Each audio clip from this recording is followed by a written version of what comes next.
You guys, how many guys watch Jeopardy, just out of curiosity? All right, you all know who Ken Jennings is, right? Okay, Ken and I have kind of become friends over the years, and he pointed something out about book readings, because he's written a number of books himself. Ken has pointed out, rightly so, that no one ever goes to a book reading and says, gosh, there wasn't enough reading. That's not really what happens. It's more about the discussion and the Q&A and stuff. So I'm going to read a little piece here at the beginning, and then we'll do a Q&A. David will basically grill me, two-time Pulitzer Prize winner. I look up to this guy so much, and I'm going to embarrass you maybe once or twice, but this guy's the real deal. I feel like the opening act in a comedy club, and this is the headliner, is essentially how this feels for me. Well, anyway, I admire this guy deeply. So I'm going to read to you just from the very beginning of the book for just a few minutes, and then we'll talk and we'll show some slides, and then there'll probably be some cupcakes and tap dancing and, however the night proceeds, if that'll work. And this is how the book opens. Now, I don't have, by the way, I should explain to you, I don't have a degree in economics. I don't have a degree in much of anything. My degree's from 1984 in electrical engineering and applied physics, which qualifies me to operate this microphone. I don't have any, great knowledge about this stuff. I basically just hurled myself out there. And this is one of the very first places I landed, Rabat, Morocco, and here's how the book opens.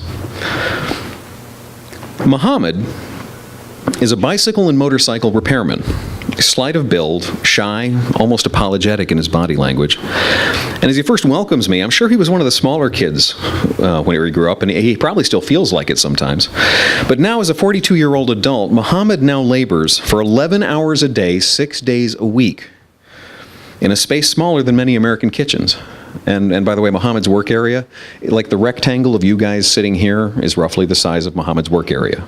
So, now, that work area is crammed floor to ceiling with wheels, cogs, chains, motor blocks, sorted metal bits. But, there's an order to the crammery. Everything's in its place. You can see right away that Muhammad doesn't waste any time here. He works.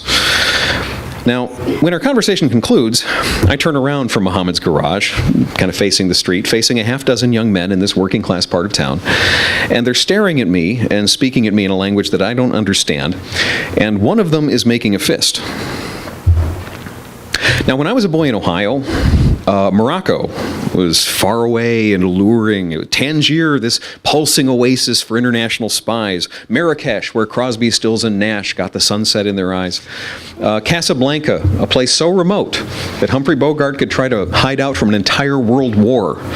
Even Fez, where the little red hats with tassels came from on the map when I was a kid.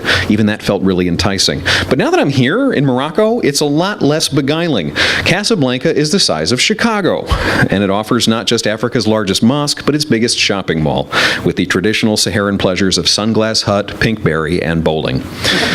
Tangier just got its second Marjane, that's the equivalent of a Walmart supercenter, and Morocco's 18 Pizza Huts are all open until midnight, 7 days a week, although the pepperoni is made without pork. How exotic. Now, as to Marrakesh, express trains still arrive daily, but so do dozens of airlines, all serving the million-plus annual tourists who come here seeking a take-home box of exotic. And these tourists, they wander the souks to buy leather and spices. They sit in cafes smoking sweet shisha tobacco. They basically stroll the main square, disappearing amid a whirling storm of snake charmers, fruit vendors, jugglers, fire eaters. And you know exactly what I'm talking about, because back here in the United States, we've all seen Marrakesh's main square as many times as certainly the rest of Morocco combined, probably the rest of North Africa. On The Simpsons, it was the logical place for Bart Simpson to get a monkey paw. Now, nobody would expect all of America to look like Times Square, but that's somehow how our media has encapsulated this part of the world. This is the developing world that Westerners glimpse through pop culture. It's sensual, it's colorful, animal, fragrant. I am nowhere near any of that. Instead, I've come to Rabat, government city where very few tourists linger. The main attractions are there's a mausoleum, there's an necropolis, and a mosque that was never completed. And I rented a room in the Medina not far from the Casbah. Casbah. And yes, I did rock that Casbah, if you must know it. By the way, the Casbah is great. It's like this really huge fort right on the water, and they play soccer next to it and sell ice cream, which is not what I thought when I went. Anyway, so I've hired a translator, I've made local contacts, and I've traveled at last to this working class neighborhood. It's not really in any guidebook, all just to visit this total stranger named Muhammad. And now I'm standing in the street near his workplace. And as I look around, Arabic graffiti covers one of the walls, and there's strange music coming out of a window down the street. There's a nearby mosque just sounded a really tinny, loud call to prayer, and sweat is pouring from my body, soaking my shirt. When I first even noticed the young men looking at me, I had to squint in the North African sun.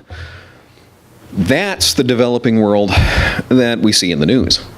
Indecipherable. It's alien, it's menacing, it's terrifying.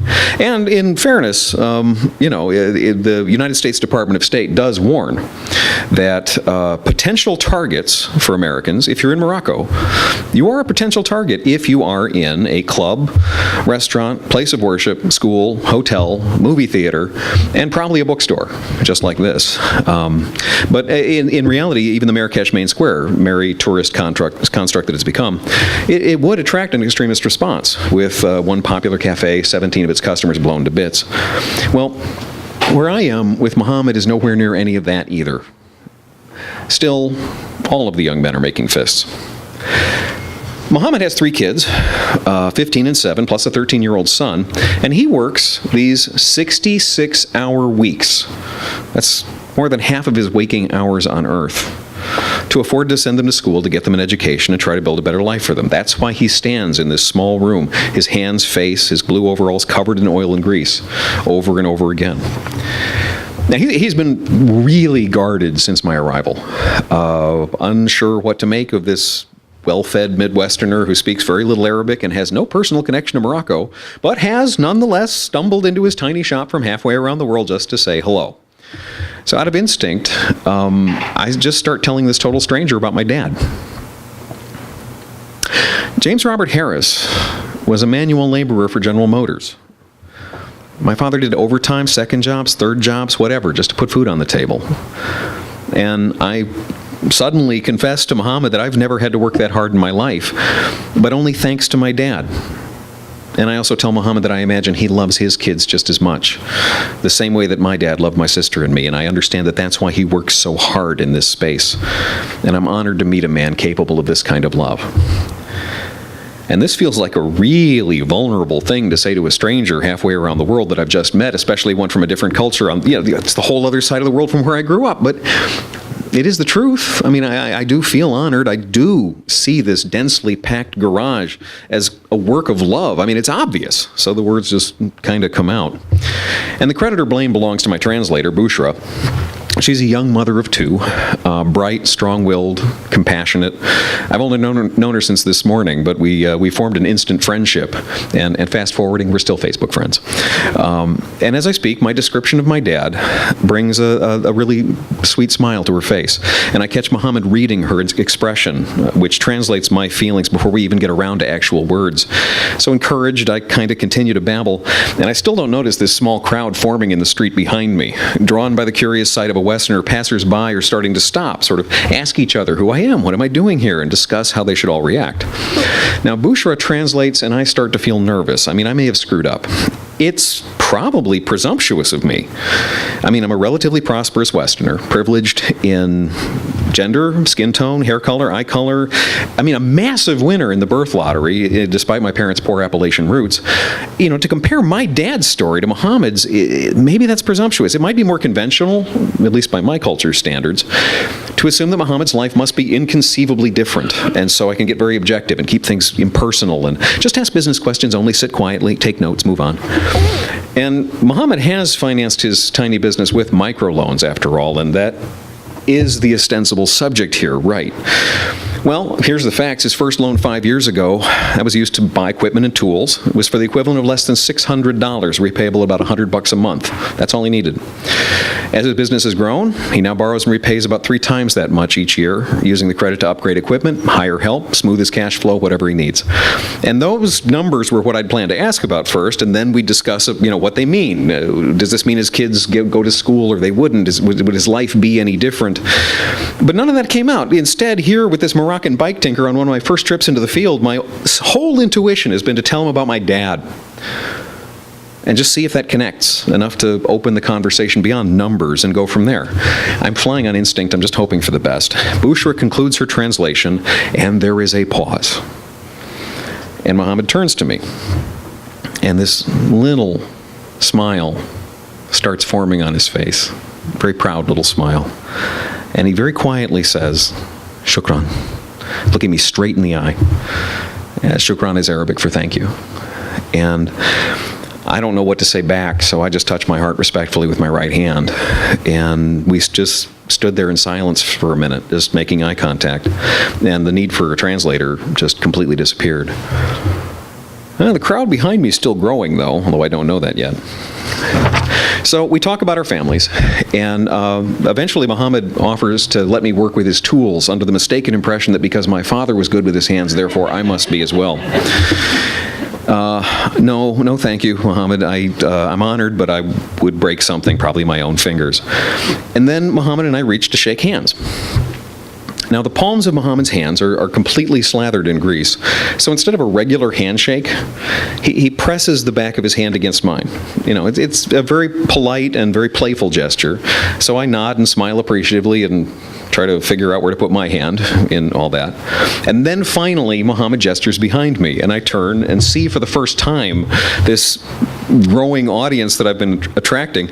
Maybe a half dozen teenage and younger males plus passersby of all ages have been assessing my presence, and I have this moment of, holy crap. And then one of the young men steps forward, and Bushra explains that I'm meeting Hamid, Mohammed's son. And Hamid's hands are also just as dirty, so when I extend my right hand to greet him, he does the same thing his father did. He very shyly offers the back of his hand too, just like his father. And I'm still really awkward about where do I put my hand in that. So I sort of make a joke out of it, and Hamid and I share a fun moment of sort of goofing around and twisting our hands to mime a half dozen possible handshakes.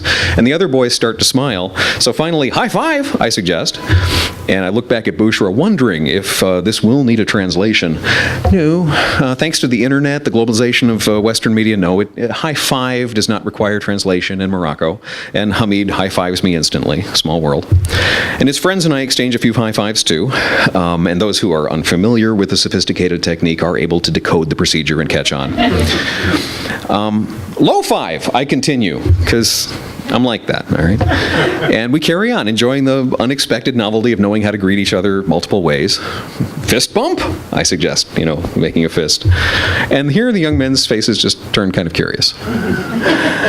Howie Mandel's preferred deal or no deal greeting apparently has not infiltrated this part of the Arab world.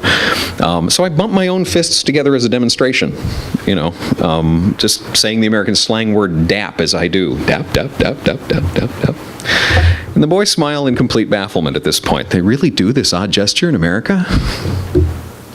Okay, and they kind of go along with it, and dap, dap, dap, and then a few of us even start giggling. And this is the developing world that I've experienced not through sensational news reports and not through pop culture stereotypes, but while I've actually been standing in it. This is why a half dozen young men came forward toward me in Morocco with their hands made into fists, because we were having so much fun saying hello. And that's the beginning of the book. So,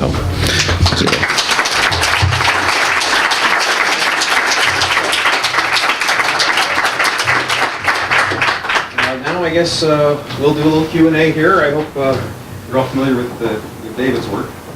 Any mics on? Can you hear us? Hello? You turn the switch on the bottom. Switch on the bottom? Oh, the on button. Oh, there we are. All right. Oh, there we are. I hope that wasn't too long. Sir? Wonderful. Thank you. Do you have a mic? You have a mic there somewhere? I'm sorry. All right. pro tip. There's an on switch. You see what, forget people in Morocco being challenged. I'm the one who's challenged her tonight. Thank you all for coming. My job is essentially to get out of Bob's way.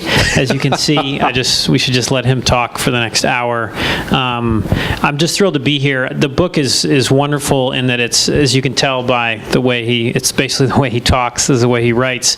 But this is an inspirational book full of inspirational characters. His own story is amazing in that he was, a successful Jeopardy contestant. You can ask questions about that later if you want. A very successful comedian and writer, television writer, and then he decided to go out in the world and make a difference. And it's just frankly beautiful what he's done, and it's a beautiful book. And I will talk. We've kind of set this up where there's a photo that goes with every question, and the simple one is sort of how did all this start? The lead-in is this all starts, you say in the book, with a $3 billion hotel and a $75 cup of coffee. Yeah. Actually, can we knock the lights down for a second here, and people can see this stuff more plainly? And I'm going to advance a couple of frames here. We had some things set up. Here we are. Is the light thing happening? Yeah, I see motion. Okay, good. Thank you. Thank you very much back there. Okay, so what you're looking at, there you go. This is the Emirates Palace, a $3 billion hotel, which in 2008, when I was there, was the single most expensive hotel ever constructed by human hands. And what you're actually looking at, and by the way, there's a whole thing in the book about completely impossible things about this hotel that are in fact true. They go through 5 kilos, 11 pounds of fresh gold every year, just in pastry decorations, which of course are indigestible, so that's like $500,000 they throw in the toilet every year. That building you're looking at, in fact, that big, beautiful office building size thing, that's actually not the Emirates Palace. That's actually just the entrance gate. The palace itself is best witnessed from space. That's the Emirates Palace. It has more floor space than the Pentagon, and the building you were looking at is that teeny little building in the lower right. And I took that photograph on the front steps. Here, I'm going to step over here. This is the triumphalist entrance gate. I took that photograph from here in front of the fountains. There's a kilometer of private beach. And so this is the sort of place that I'm getting paid to stay in and write about. And by the way, my articles essentially amounted to 400 words of, doesn't suck,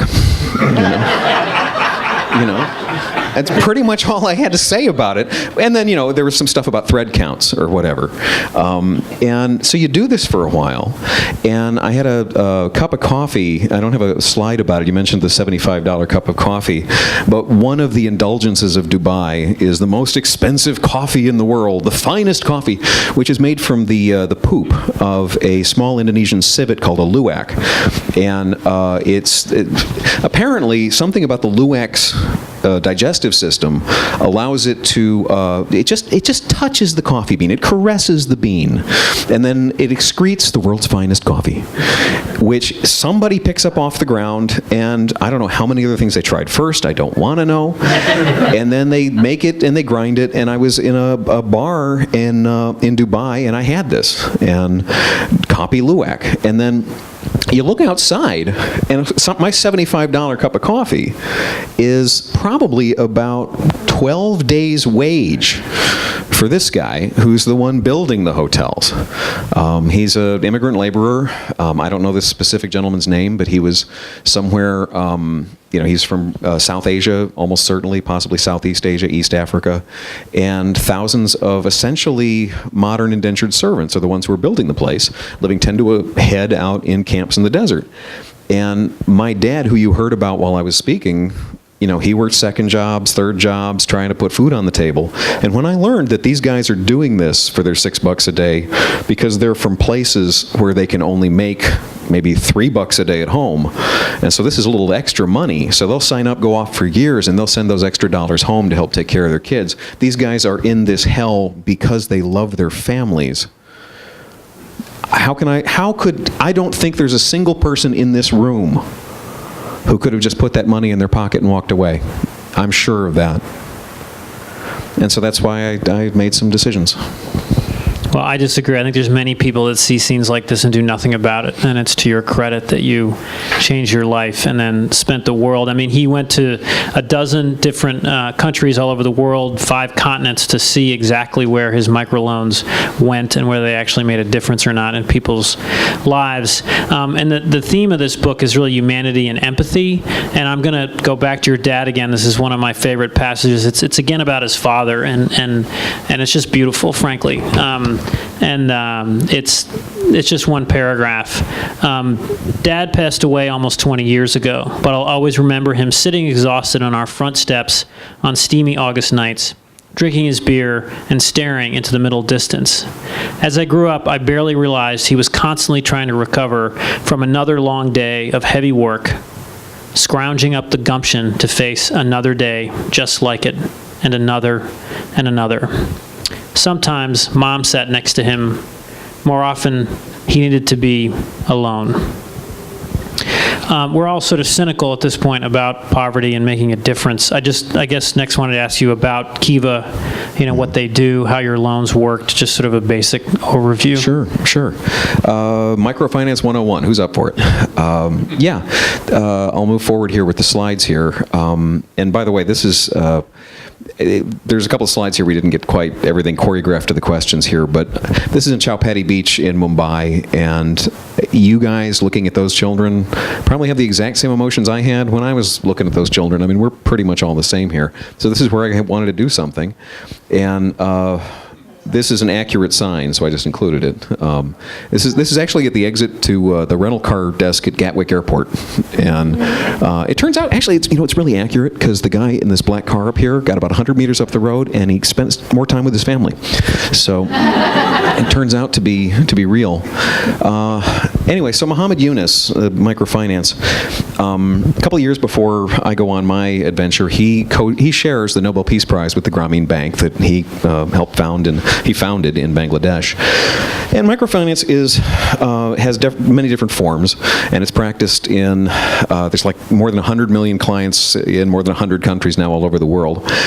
So to simplify it with one term is a bit difficult, but it's essentially bringing the tools of financial independence that we all take for granted, credit, savings, insurance, there's even micro-franchising in some places, just bringing that to the working poor. In Muhammad Yunus's case, there's something that economists have not done very well in the past, and that he did. He went to some poor people and he said, "Why are you poor?" And that's a revolutionary thing to do, rather than to walk in and say, you people are poor. You know what you need is a giant hydroelectric dam.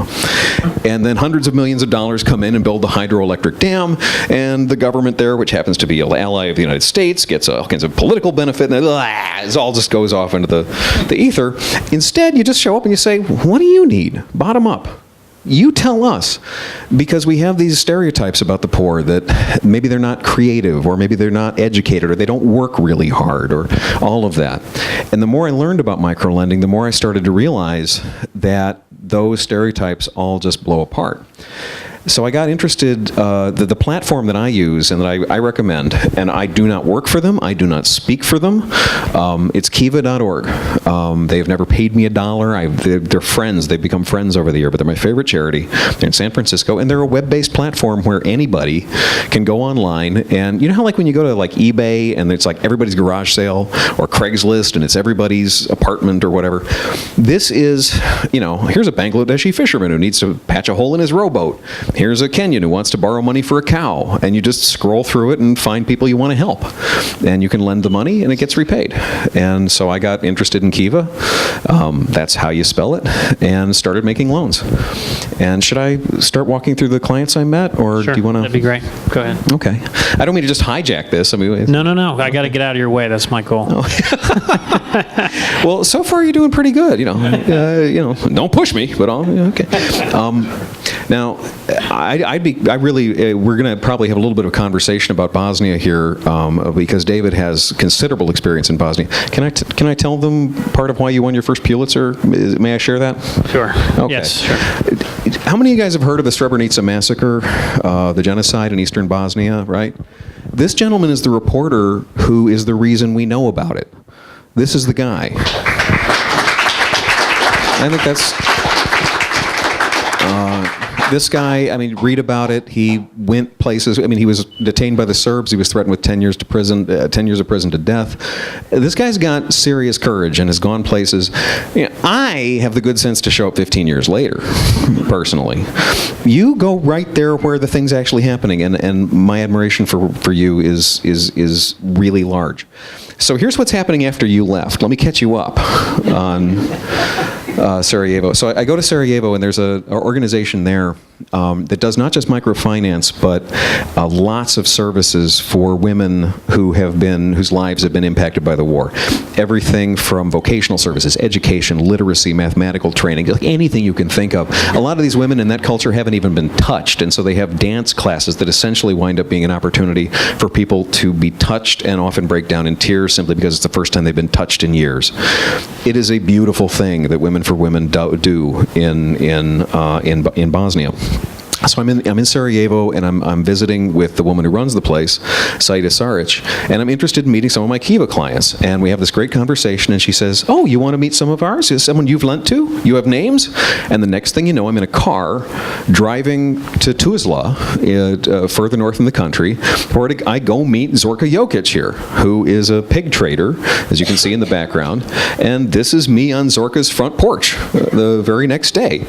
And Zorka was a lot like my mom, by the way, and by that I mean guilt. She was very quick to ask when was the last time I'd spoken to my own mom, and I actually wound up getting out my phone and calling my mom from Zorka's porch just to make Zorka happy. It's really true. And Zorka, by the way, you might have figured out from the pig in the previous picture, is not a Bosnian Muslim. Zorka is a Croat, a Catholic Croat. And the Bosnian War it's not a huge oversimplification to make it a three-sided conflict. You've got the Bosnian Muslims, you've got the Serbs, you've got the Croats. Eastern Orthodox Serbs, Bosnian Muslims, Catholic Croats. Essentially, they can't tell each other apart. They're ethnically identical, which is the weirdest thing. It's like some freaking Star Trek episode. But their names and their traditions are all very different. But they really can't tell each other apart till they self-identify, at least as far as I could tell, and that's what I was told constantly while I was there. So this Croat woman, we're sitting on a porch there in Tuzla. The people doing the lending are Muslims. My translator is a Muslim, Ayla. She's a lovely lady. We sat there, and we spent the afternoon drinking this coffee, this 10W40 Bosnian coffee that's the thickest thing. You've had it. You know, it's like this syrup more than coffee. It's fantastic stuff. And we sat there, and nobody batted an eye at the religious or ethnic difference. And we're within a short drive of places where there had been massacres previously between the Croats and the Muslims, within living memory of everybody on that porch. And yet we're sort of knitting together. There's a little bit of business going on here. And it was totally calm. It was totally cool. And one of the people at another MFI said to me, to explain that, she said, "Money has no religion." Trying to explain to me, it sounded cynical, but she was trying to explain to me that when we see each other as partners in trade, then there's, hostility drops. And this is where I want to turn to you. And see, I came to believe while I was there that these little community bits of knitting that might help rebuild a society somewhat, that this might be one of the really hopeful aspects of microlending. But you were there when people were literally at each other's throats. Do you buy this as being something powerful enough that it could really help in the aftermath?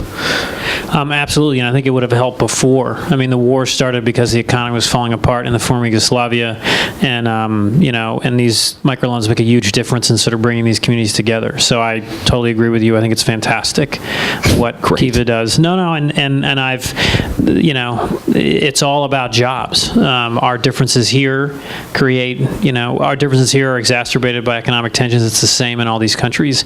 We all have much more in common than we think we do. I'm going to move to our next subject, which is another person in a different country, a gentleman who you said that years from now is the most likely person that most likely in the future you'll be asking this person for a loan yourself. Yeah, it's a fellow named Simon in Kenya, this is in Murang'a, Kenya. This is about hour and a half, 2-hour drive north of Nairobi. Simon, by the way, notice the size of his loan. It's $800. We're not talking about some massive amount of money here. Simon here got the loan. Let me describe. They say, you see, it says here it helped to purchase and insure a dairy cow. Now I got to explain cow loans for a second, which rock. Cow loans are awesome. Okay, cow loans basically it's a lot like the way we finance a car. It's an asset financing kind of a loan. African cows, African species are basically they're not really big dairy producers. They're built to live in the desert essentially, the zebu and so on. And so you bring in a hybrid that produces dairy like a Guernsey, and all of a sudden you've got twice as much milk coming out for roughly the same amount of input. And you can take that second milking, sell it at market, that pays off the loan, and then at the end of that first year, you've paid off your cow free and clear, and now you've just got this dairy income, and you can build on the house, send the kids to school, do stuff, or go finance more cows. There's actually a whole path that this organization I visited called Jehudi Kilimo in Nairobi has, where you get one cow, and then the next thing you get is a shelter for that cow and your next cow. It's called a zero grazing unit. And then you get your another cow, and they've got this whole path worked out. And they've worked on the dairy supply chain for all the extra milk being produced. And people are really changing their lives. Well, Simon here, you notice that's not a cow behind him in the picture. That's coffee. That's where he dries his coffee. Simon here, this is where I visited him there, and he's actually wearing the same shirt on the day that I met him. Simon only did cow loans to generate cash flow to finance his coffee business. And his coffee business turned profitable, I checked back, within the first year. And he made back 5 times his investment originally on the coffee thing. I'm pretty sure that if things keep working out for Simon the way he's got things planned, I'm pretty sure he'd be wealthier in a couple of years than anyone in here. The guy rocked. And again, we have these myths about the working poor around the world, that maybe they're not creative. Maybe this guy knows more about handling money than I'll ever know, right? Think about that planning. So stereotypes just get exploded in a second. Another stereotype, you talk about a woman who worked the longest day of anyone you've heard of in this country and the dozen other countries you met. This is crazy. This is a woman who, her name's Jennifer. I had to ask the translator. She speaks Cebuano, which is one of the many, there's like 100 languages in the Philippines. She's on the island of Cebu in the central Philippines, lives in a town called Compostela. And I visited her, and I had to ask for the translation to be done over and over and over because I thought I got it wrong. This woman gets up at 3 in the morning every day. Well, there's a quarry nearby, and men walk past her home to go to work at the quarry, and the quarry's hours start around like 5, 6, dawn. And so as they start shuffling past her place at about 5 o'clock, she wants to sell them hot breakfasts. If you look in the picture there, you can see pots and pans kind of in the front of her. This is called a sari-sari. It's a convenience store attached to the home. These are really common in the Philippines. And she's got all kinds of pots and pans there. She gets up at 3 in the morning and prepares 8 or 10 or 12 hot meals that she can sell to the workers who are coming to walk past the quarry. So, and by the way, Compostela, the average temperature there is too freaking hot. I mean, look it up. It's one of the most consistently tropically hot places on the planet. It's in the center of the Philippines, completely surrounded by other islands. You don't get a cooling breeze there. You just get more hot. And so even at 3 in the morning, I looked it up, it's like 85 degrees and humid on the average. So this woman's up literally slaving over a hot stove at 3 in the morning, and she puts the meals together. The guys come, they buy the meals, and then, some more people come by, some more meals, cook some more, on and on breakfast, and then selling smokes and snacks and little sundries at the convenience store. That turns into lunch, and then she gets a little rest in the afternoon, and then dinner time and booze, but to be quite honest about it. And then finally, she'll conk around 10 o'clock at night. Every night. That's a 19-hour workday, except for the couple of hours a day that she gets off. Maybe her mother helps her out. And I really had trouble believing it, but they said it over and over, and her husband kind of looked at me like, yes, 19 hours, what is your problem? And it was all about, I got to get up again, this beautiful kid. Look at this hair on this kid. Isn't that the best hair you've ever seen on a kid? Right? And it was about that kid. They weren't saying this with like, I work 19 hours, my life sucks. They were saying it like, I get to work 19 hours. I have income for 19 hours a day. My kid's going to go to school. My kid's going to have a better life. And this business when I left, they were planning to hire 3 more people to go out and do delivery. So they're actually, creating this trickle down, to use a word I don't often use, effect there with this beautiful family. So the idea, the poor, they're so lazy. Maybe not, or maybe they're not creative, or maybe they're not. Every myth about poverty just starts exploding the moment you go. And then our last character here, the myth of chaos and hatred out there, that there's all these ancient ethnic hatreds out there, and all these barbaric people are killing each other, and we don't do those things in our culture and country. You met, a man in, I guess, a very unlikely corner that you told me earlier, in 5 simple words, he taught you the most important lesson you heard in all these travels. Yeah. And by the way, when somebody says, these are the 5 most important words I heard in my life, I always think that's going to be like a marketing thing for the next book, right? Or, Mitch Albom's got another idea. Okay, or, whatever. And I like Mitch Albom, don't get me wrong.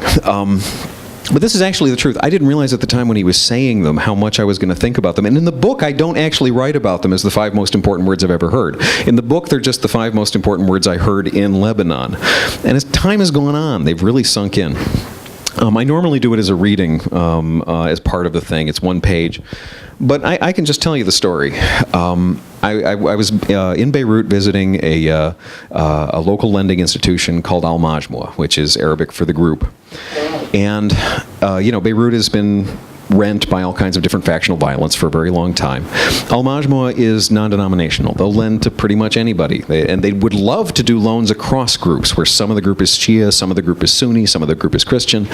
Lebanon's not really ready for that yet, but they're working on it. So Al Majmua, and they have branches all over the country, and they're trying as hard as they can to knit together the country through business and start putting some of this stuff to rest. Well,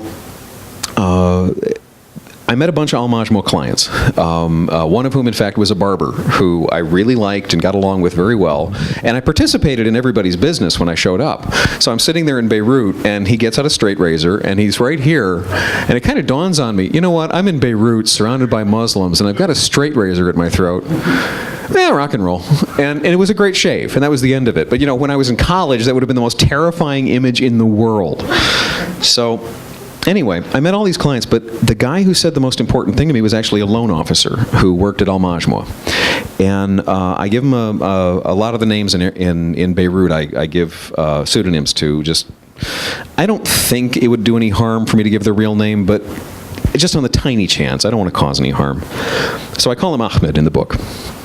And Ahmed, prior to working at Al Majmua, he had a restaurant for 16 years. Big, beautiful restaurant. And he served people of all faiths. Anybody would come in, Shia, Sunni, Christian, whatever.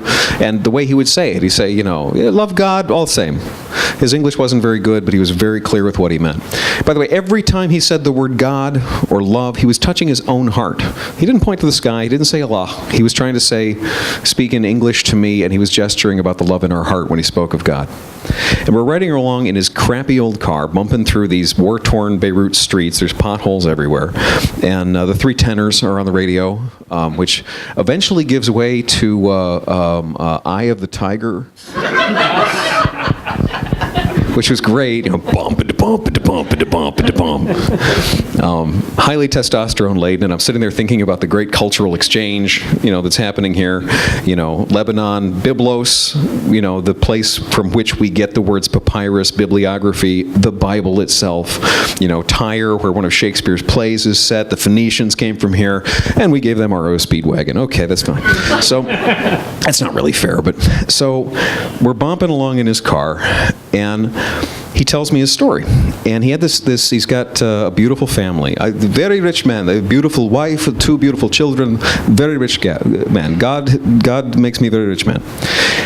And he stayed out of politics, like a lot of people everywhere. He's just not interested in politics.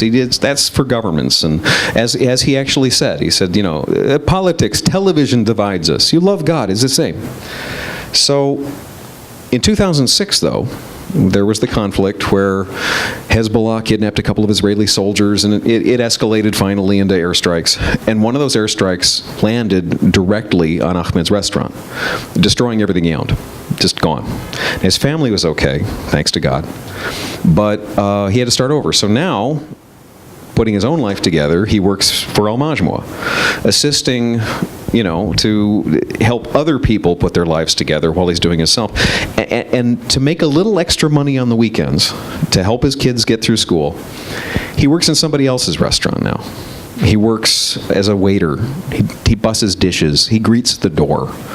He used to be the owner. It's a major step down. So I asked him, are you bitter?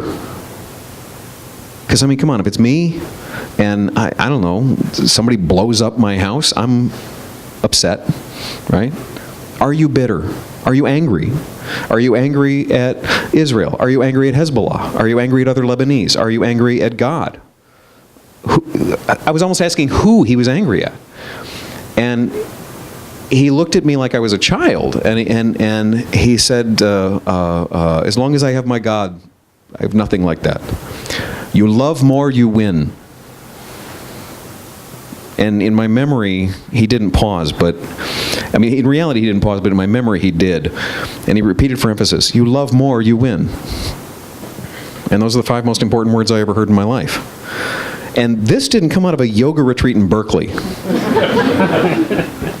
This didn't come out of some philosophical discussion somewhere. This was a guy whose life had been blown up. And I don't mention this in the book, but you could see him struggle. As he said that, his mouth twitched. You could see him in the car struggling. This was a choice. This was an active choice for him every day. This was how he was gonna live. Damn it. You love more, you win. And that came out of Beirut. And if a guy can do that in Beirut, I kind of figure we can do it on Broadway, I kind of figure we can do it at Union Square, Somebody put that on wristbands, will you? You love more, you win. The most important words I ever heard. And to follow up, actually, to go on with this graffito was in West Beirut, right where, not far from where he told me that. It's near my hotel. So. Thank you. We're going to open up the questions now. I first want to thank you, because I just am so impressed with what you've done, your message here tonight. You clearly love more, and you're clearly winning. And I mean that, because journalists go in and out of these countries and leave. They don't go back to Bosnia 15 years later and see what's happening. You did. He's an incredibly talented person. You can see this, and this was all a choice of his to share this with the world. So I thank you so much. No, thank you.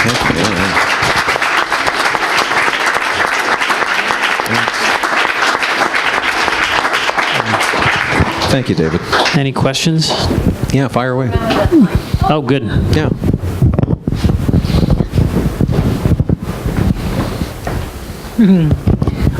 How did you first hear about Kiva? I first heard about Kiva in the summer of 2008 at the Tides Convention Conference, actually at the St. Regis Hotel in San Francisco. I was there with my friend Jen, who's actually here tonight. It's a very small world. And I was just there at the conference because she was talking, and one of the other speakers at the conference was Premal Shah. And Premal gave, these 18-minute talks, these TED-style talks, where, it's one speaker after another, and so they all have to kind of I've got 18 minutes to completely rearrange your worldview. Hang on, and they go for it. And so they tend to be kind of flaily or highly visual, and these radical paradigm-shifting notions. And Premal just went up on stage, and he was very quiet and kind of reserved, and like you could imagine a dove landing on his finger while he was talking. He was just, really calm. And he just talked about, there's this Nobel Peace Prize approach to poverty alleviation, and we've created the first and only real globally reaching website where anyone with a mobile device can engage in this sort of poverty alleviation. Have a nice day. And it was really powerful. I sat there, I was like, wait a minute, what did you just say? That's really cool. And I immediately had the idea. That very day, I actually contacted Premal. I sent him an email. He's the president of Kiva still. It's like, that's really fascinating. Geez, maybe I could write an article where I go meet one of the clients. I had the idea immediately. And you've seen me on Jeopardy. I completely forgot about it. If you've seen me on Jeopardy, the think music, and 30 seconds go by, and I'm standing there like basically drooling, while the guy next to me wins the $1 million. Okay, do you follow the Harlem Globetrotters, right? The Harlem Globetrotters have Only to North Korea. Oh, lately, yeah. With Dennis Rodman, sorry. Well, the Harlem Globetrotters always have that team that they play against, the Washington somebodies, the Generals, right? I'm basically the Washington Generals of Jeopardy, okay? I'm the guy who doesn't win, but I'm there. And so I forget stuff, and I got distracted with the Forbes thing. Somebody says, hey, whatever else you're doing, why don't you fly all over the world and stay in billion-dollar hotels? I was like, what? So I went and did that, totally forgot about Kiva for, months, and then kind of found my way back to it, if that makes any sense. I'd love to be able to tell you that I had some grand plan from the beginning, but no. No, tell the story from the Bentley. Oh, the Bentley. Sorry. Oh, my God. He did not forget. He's Well, the Bentley was, so in Dubai, I'm, trying to figure out what to do. And I actually tried to put Dubai behind me a little bit because there's that such incredible inequity between rich and poor there. And I actually got on the plane. It's like a 9-hour flight to Singapore. And I kind of thought, maybe I can put this all behind me. I can just sort of chill. And I land in Singapore, where I am getting whisked like it's like I land and there's somebody from the hotel. It was the St. Regis Hotel in Singapore. They treat you right. They met me at the gate, put me in a little cart, zipped me through immigration. Boom! I'm in a Bentley Continental Flying Spur, which has a manufacturer suggested retail price 2.5 times larger than my mother's house. And that's actually accurate. And does 0 to 60 in less than 6 seconds, despite the built-in refrigerator in the back seat. It's quite a vehicle. And in front of this Bentley, I'm sitting, mind you, Singapore is 90 degrees, 95, humid every day, and I'm sitting here in the individually climate-controlled, air-conditioned zone in the Bentley. I'm getting the bottled water, and there's the white-gloved livery driver driving me off to the fancy hotel. And I look out the window, and there are workers, very much like the workers in Dubai, riding in a work vehicle, and a couple of them are giving me the stink eye. And I'm like, why are you giving me a dirty look? Oh, the Bentley. Yeah, that might have something to do with this, yes. And then that was the reminder that I can't leave this behind. I have to do something with this. And then it was shortly after that I found Kiva. That Bentley there's a photo. I actually grabbed my camera because I was taking pictures of everything while I was there. That moment in the Bentley is actually in a photo in the book. I got a photo of them as they pulled away at the light because I didn't know I was going to be writing a book, but I didn't want to let the moment pass. So it's actually here. You can see in this page of the book the men who really disliked me in the Bentley. So. Thank you. Sorry, other questions? Yeah, where does the word Kiva come from? Does it have a special meaning? The word Kiva was chosen by one of the founders of Kiva, Matt Flannery. At the time, he was working for TiVo as a software engineer. And where'd the question come from? Oh, it's right here. Okay, hi. Right. He was working for TiVo.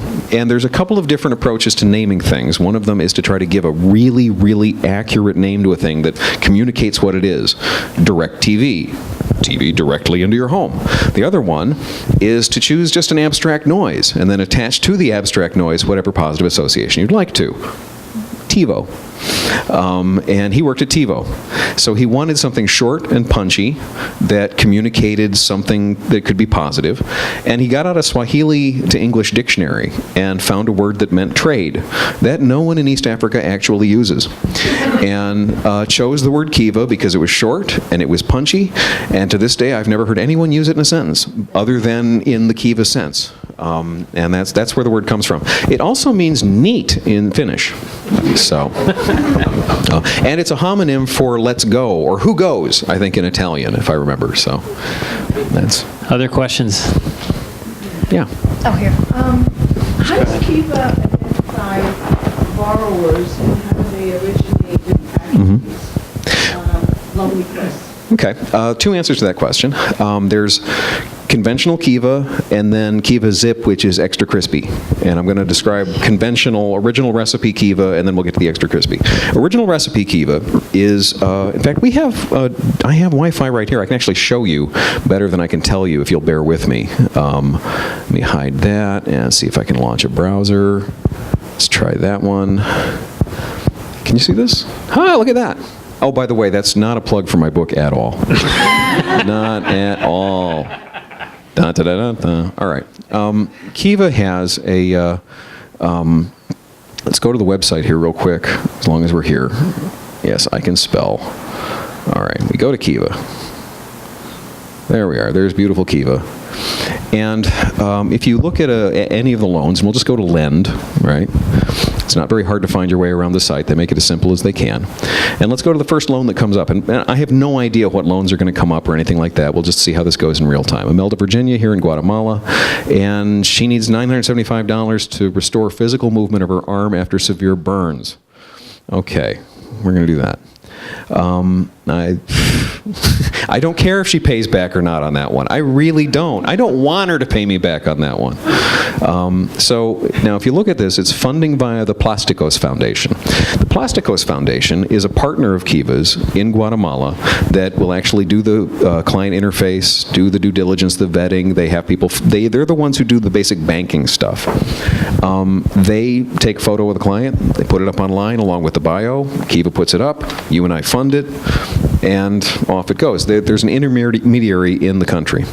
Kiva has at any given time, I think right now they're up to about 170 plus or minus of these intermediaries around the world. Most of them are what are called microfinance institutions.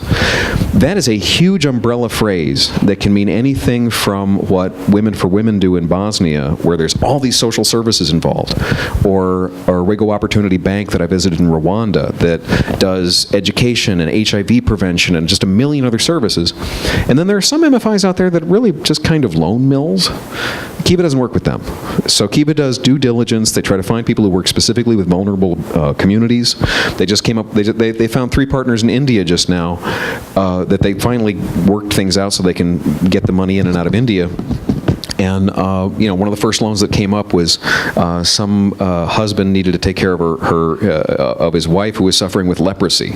Lend $25. So anyway, and you can read the whole story on each one of these things. Here in Cambodia, Sum, here now, Harakaksekar Limited, HKL, I visited these people. They're in the book. And let's see, where is she? She is in Baray, Cambodia, which I have not visited. But HKL is a huge MFI that provide a good amount of services all over the country. And she's been a farmer for 10 years, 4 kids, divorced her husband, so she's on her own trying to keep the business. So she's seeking a loan to purchase seeds. It's a seasonal business, and basically she needs some capital to front her seeds so that then she can have a harvest. I'm buying that. All right, I'm in. I'm a pretty soft touch on this, as you can see. This doesn't take, but how much convincing do you need, right? So there's a partner, an intermediary. Now the extra crispy version is a thing called Kiva Zip, which what they're trying to do now, and it's still very much kind of in the beta, we're working this out phase, is actually eliminate the intermediary in the field and just make it person to person. So if I'm lending to somebody in Kenya, it's my money going to the dude in Kenya, and he'll pay me back when he pays me back. And that's based on this level of trust that would be considered insane by a lot of people. But the repayment rate's over 90%, and they're still refining how it works. And I think they'll get that one worked out. And when they do, money's just going to zip all over the planet. So, more questions? Yeah. In your travels, did you come across an organization called the Trickle Up Program? Trickle Up, yeah. William Abrams runs Trickle Up, yeah. I interviewed Bill for the book, and they do. They work primarily in India, if I recall. Yeah. Several countries. Yeah, and it's been a couple of years, so I can't remember every detail, but it's poverty alleviation, and they're trying to provide a wider variety of services, if I can remember, a wider grounding, a context for microfinance to function in. If I can, is that a fair way to put it? Oh, okay, all right. Yeah, I'm familiar with Trickle Up. They're a great organization. Are you currently a supporter of Trickle Up? I used to be involved with it. Okay, well, they're great. I would vouch for Trickle Up happily. You moved to Kiva? Okay, well, Kiva does have better marketing. But honestly, I thought Trickle Up was very good. And one of the other things about Trickle Up, too, I mean, microfinance has been oversold as a panacea. This is a grant, not a loan. Oh, that's true. That's true. Well, at the very bottom of the economic ladder, they need a grant. They don't need a loan. Look, if an earthquake hits Haiti, we don't go running in there lending money. The first thing you got to do is feed people. People have to. There has to be some basic infrastructure before people can start thinking about long-term investments and what durable goods am I going to buy to expand my business. So there's, for me, my opinion only. Only an opinion, but like if there's a ladder out of poverty, let's say, and here you're up to some sort of global middle class, and down here you're in one of the slums of India at the bottom. Microfinance's sweet spot is probably a couple of rungs up, about here, and down here it's got to be grants and outreach and other stuff. Yeah.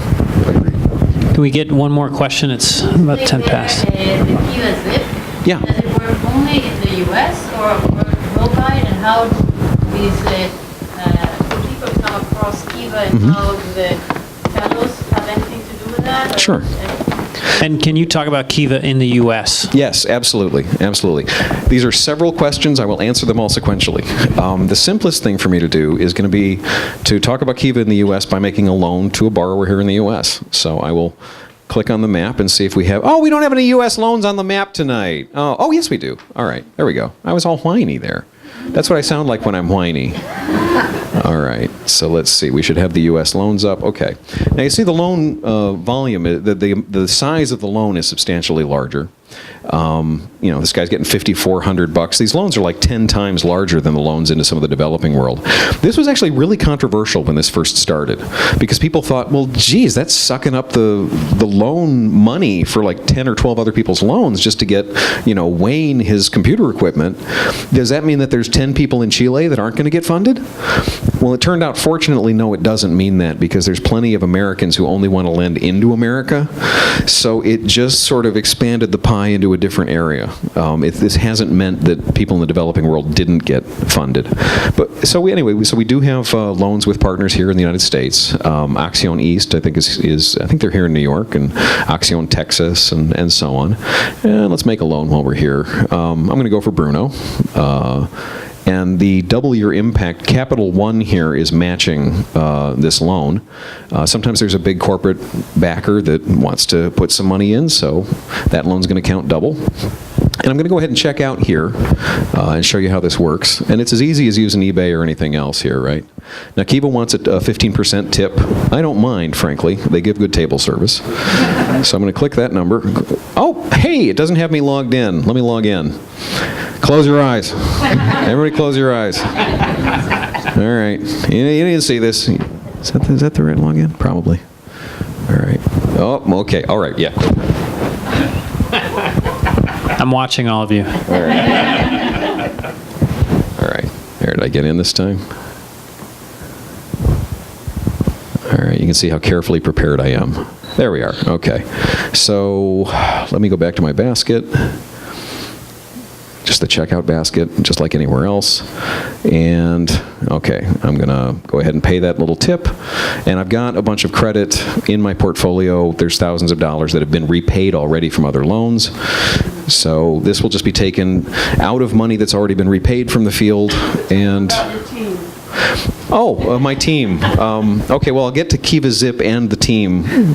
We'll get to all of it. There is a team that I am rather proud of called Friends of Bob Harris that I actually did not found, did not create.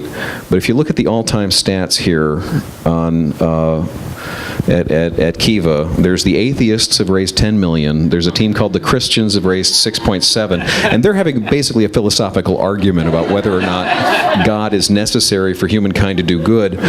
Mile Point are a bunch of frequent flyer people who figured out that using their credit cards and they're getting frequent flyer miles off of making Kiva loans. That's an interesting scam. And then there's this $3.2 million that's been Friends of Bob Harris, and then comes Europe, Australia, the gays, Canada. And, I'll try to keep my language clean here, but WTF. And Friends of Bob Harris I didn't found it. It just sort of happened. There's this guy named Aaron who insisted that this should happen, and I was skeptical. And other people who've been fans and supporters of the book and supporters of the project, and it became this, and I was cheery place to be on the internet. And there's this wonderful team, and you can join any lending team you want to if you join Kiva. And there's this magnificent message board where people go, and this is a place where, okay, imagine what this is like. I get up in the morning, and I know that there is a place on the internet where total strangers from all over the world gather to talk with other total strangers from all over the world about how to be nice to other total strangers. That's pretty cool. So here's this team here, and they're discussing who they want to lend to. Right, and okay, so this picture seems to have a flying fox over the woman's head, and so hey, I'm going to join Burgett on that loan. What the heck, I'm in. You know, flying foxes for me. I'm in. I'll make that loan. Anyway, so that's what the team looks like. That's what lending teams generally look like. And you set up a profile, and you can use your real name, or you can call yourself InfoQuick, or Good Dog. Wait, InfoQuick is someone's mother? No, Good Dog's my brother. Good Dog's your brother? No kidding. I've spoken to him on the phone. He's a total sweetheart. Please tell him I said hello. Yeah, Good Dog is one of Kiva's biggest lenders. He's, without going into too many personal details, he's an attorney, and he's awesome. He's an amazing guy. And one thing that does happen, though, is on the rare instance when people in the field, actual clients, get to see the Kiva website, there is a story that runs along the line of, why do I have to repay this dog?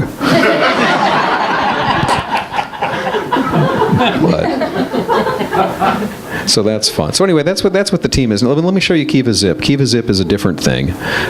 It's pretty cool. And I'll show you where that works and whether it's in America or not. See, I haven't forgotten.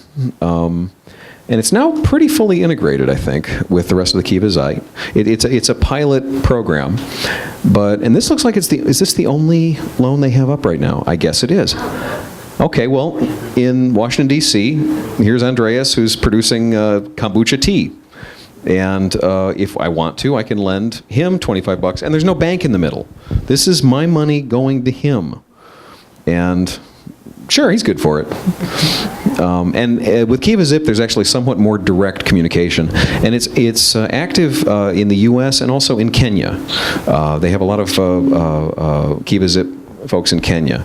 And you can see the U.S. loans have been repaying at 87.1%, the Kenya loans at 86.9%. To get a loan through Kiva Zip, rather than going through a microfinance institution, there's a trustee. It's someone who has previously repaid a loan and therefore can vouch for somebody else, or someone else who's respected in the neighborhood. And they're trying to refine the model to get these repayment rates up a little bit, find more ways to make it a little bit more reliable. Because if that gets much higher, it's pretty amazing.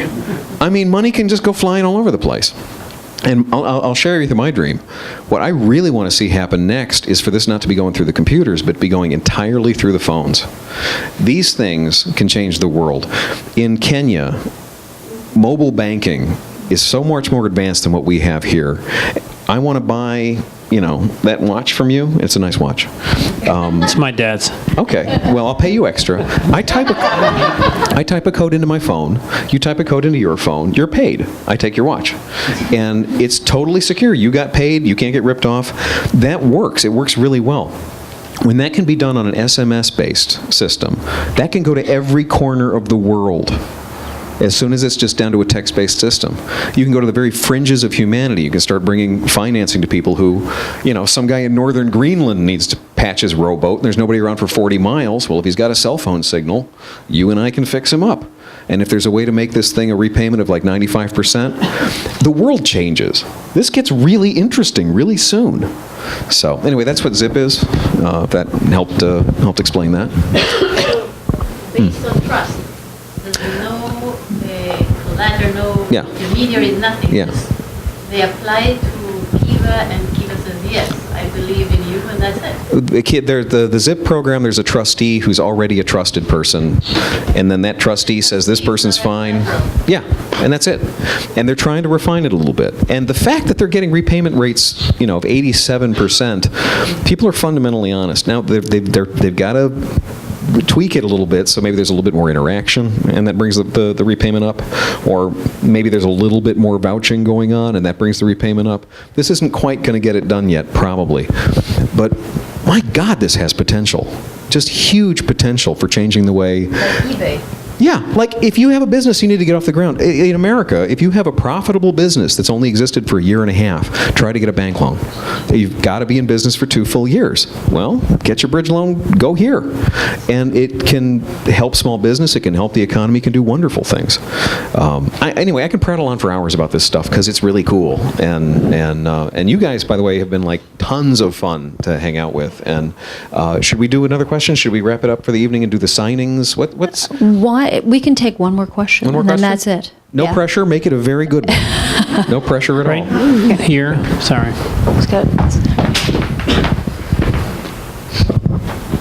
So this is cheating a little because I've read the book and was there when the book was born. But I wanted you to talk a little bit about the role of microfinance in alleviating specifically poverty among women, since women are the majority of the world's poor, as you know, and also, from what I understand, the majority of the world's lendees, clients in microfinance. And also, if you could tie it to the story that you told in the book about the women who were in the sex trade and how microfinance could potentially...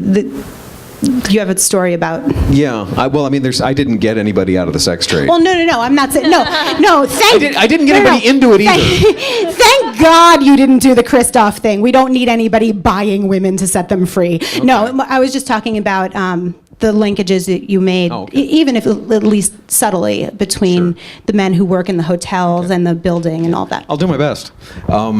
Well, what you said is in fact true, that microlending, early on there was some very early research done primarily by the Grameen Bank and later by some people who were working at the World Bank, indicating that microfinance had much greater benefit when it was targeted toward women. Why?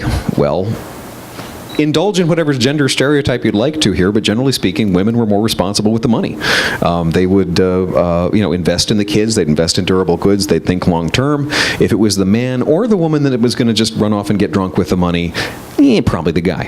So the Grameen Bank actually started lending pretty much exclusively to women, and they discovered in Bangladesh that this was tremendously empowering to women because you have a very patriarchal society where women are in a subservient position, and now they're the ones who have the access to the capital and the money.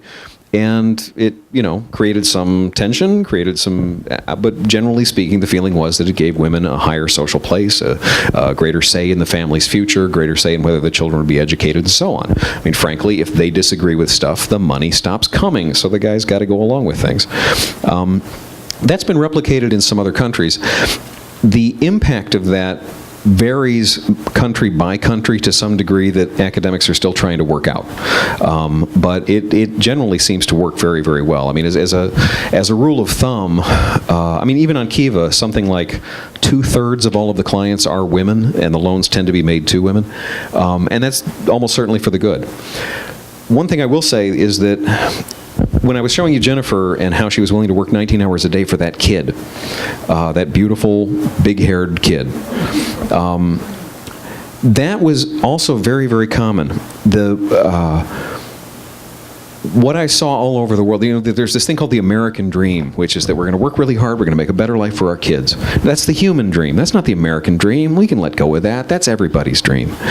And Kiva has a category called education loans. Bullshit. Every loan's an education loan. Because if there's a kid involved, the parent is trying to get the kid an education. Whatever it is they're using it for. I don't care whether it's a cow loan or whether they're using it to finance, something. It's an education loan. And those are being driven primarily by the mothers. Pretty much guarantee you most of the time. That's my anecdotal experience. As far as the sex workers go, that was simply in Dubai, walking down the street in Dubai. There's one mention in the car in the book where, while I was in the middle of my kind of crisis of conscience and everything, in Dubai, prostitution is illegal. It's also readily available to a degree that's kind of bewildering. You walk down Sheikh Zayed Road, certain parts of the town, they drag, certain times of the evening. You've been to Dubai? You know what I'm talking about? Yes, absolutely. Yeah. It's very sad. Yeah, so you walk down the street, and it's mostly, at least when I was there in 2008, it was women who were from the former Soviet Central Asian republics, primarily women of the Russian minorities who are no longer in the sort of powerful position that they had been when the Soviets were in power, and there were now Russian minorities, and they'd been asked to leave. That's my experience of who they were. Anyway, so there were a bunch of these fairly young women, and there were quite a large number of them. And I'm blonde-haired, blue-eyed, and at that time 25 pounds thinner, and walking down the street with, no particular destination, obviously, and, I sort of attracted an entourage. And I wanted to ask these girls, hey, who are you? How did you get here? I'm a writer. I'm a journalist. I'm not, and it was impossible to have that conversation because the only English they knew was essentially a menu of services that would be repeated. And I tried to find out as much about them as I could. I do like to think, and maybe this is what you're referring to, that had there been a better economy where they came from, possibly through microfinance or possibly through, some fundamental investment leading to better microfinance, possibly through improved government transparency. There's a million other issues I get to in the back of the book that are necessary conditions. But hope to God, maybe they wouldn't have to be there. And it's one of these things where we live in a world where you can look at a guy in Dubai or a woman in Dubai and say, gosh, that person's a victim of Dubai. No, they're a victim of the world economy. And we are part of the world economy, and this is where we fix it, or do our little part. That's what I have to say. Thank you so much. It's corny, but it's absolutely true. I think your father would be incredibly proud of you and what you've done. Thank you all for coming. Thank you.